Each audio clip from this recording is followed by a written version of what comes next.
are going to discuss a type of a computer. Okay, what are the types and which types are used for the normal users or everyday life?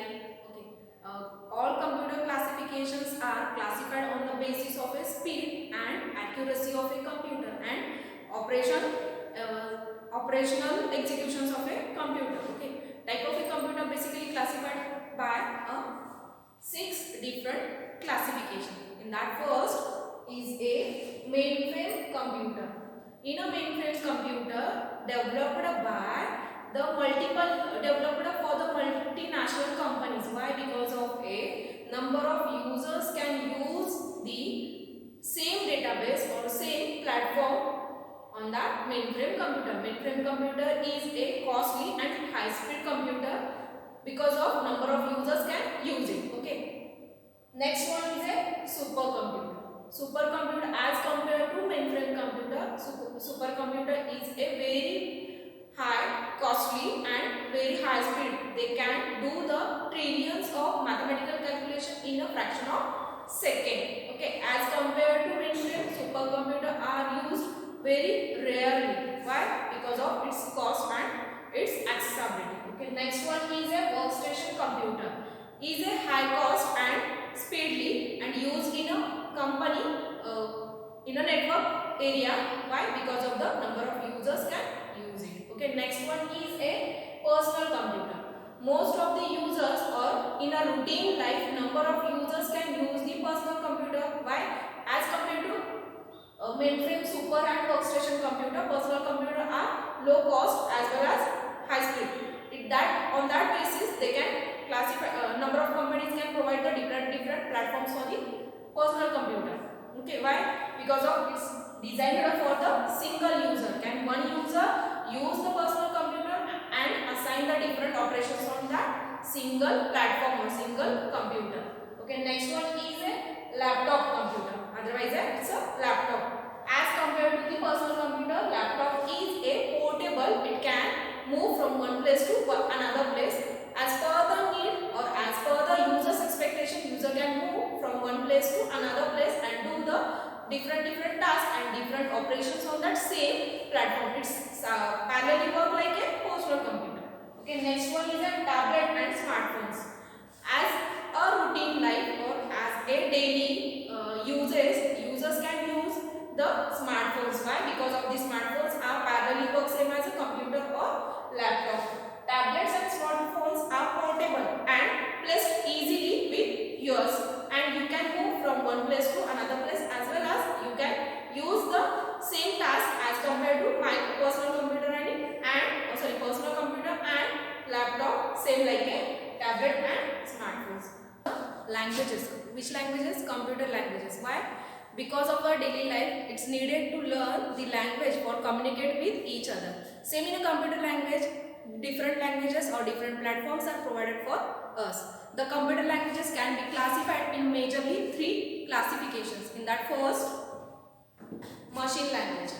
Okay, machine language is developed for the machine. By using the machine language, computer or machine can operate the different hardwares, or machine languages are designed for operating the different hardware devices with that system.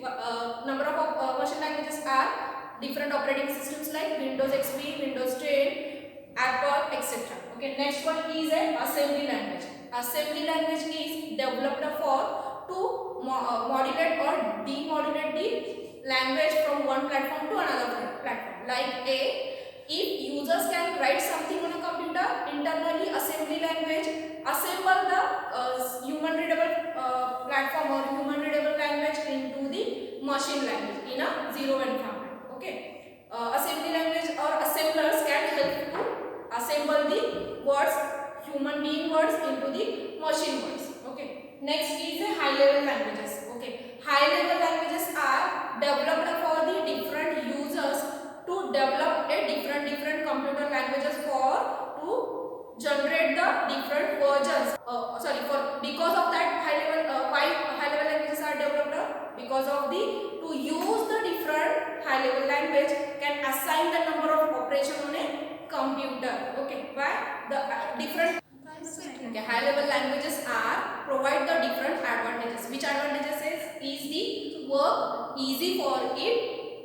with the high level languages. If user can use the high level language, it can easily work with that platform. Okay, next one is easy to learn and understand. Why? Because of the hardware language is developed for the end users or different new users. Why? Because they can understand easily and write something on that easily. Why? Use on that platform they can generate the different of basic languages. Okay, next is error detection. With the help of the high level language, user can easily identify the errors and that remove the errors with the help of the high level language. Okay, next is easy to modify.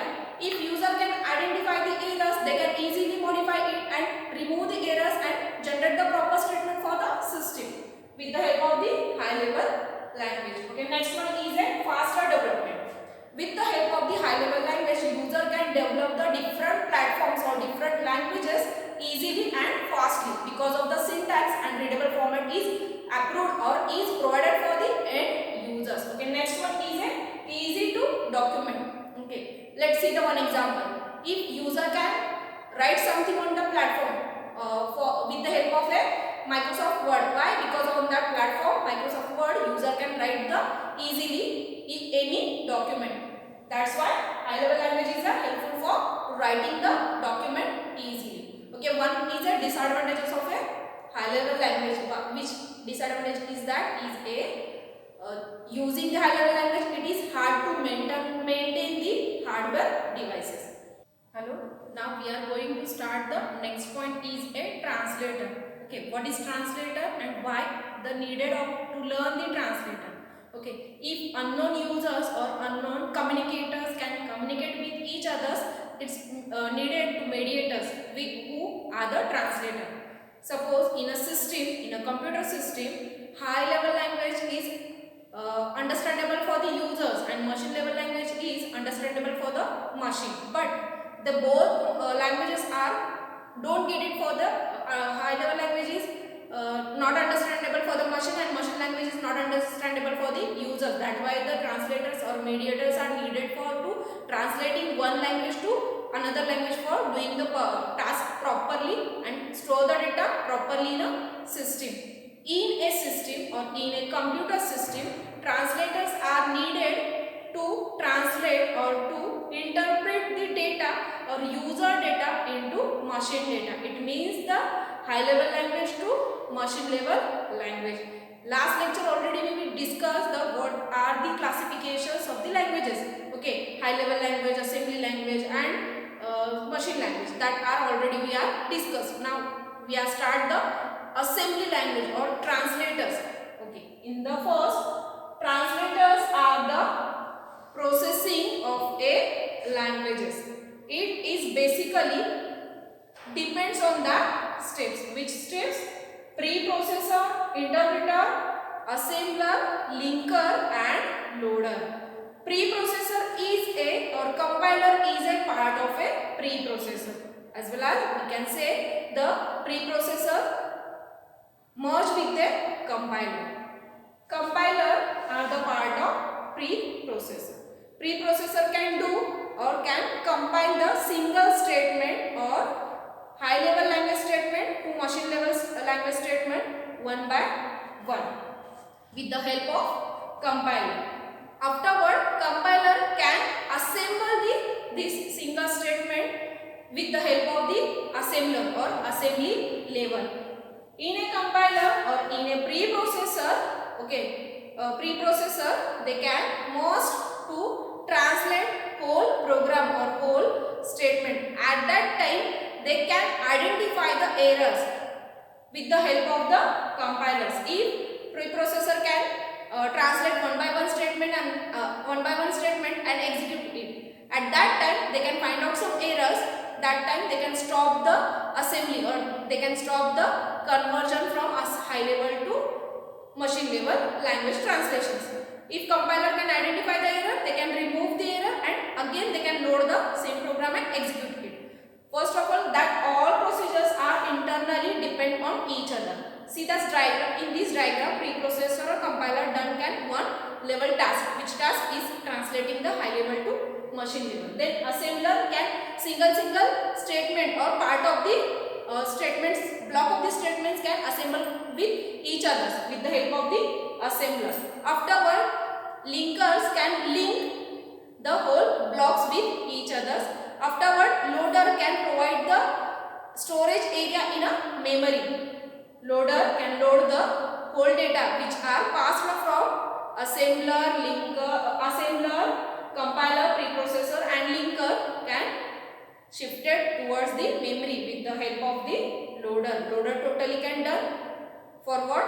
To take the area, memory area or memory space for file of which is passed from upper layer. Okay. Now we can see this point. Okay, in this point, what are the different? It's a interpreter. What can do the interpreter? Interpreter do the interpretation of simple statements or bunch of statements into the machine language. Then next, assembler can assemble the interpreter language. Then again, assembler can communicate with the linker for what? To linking the single statements or bunch of statements. Then loader linked part or linked blocks can load on the memory with the help of the loader. Okay. All of you are getting that point? Okay, enough. Thank you.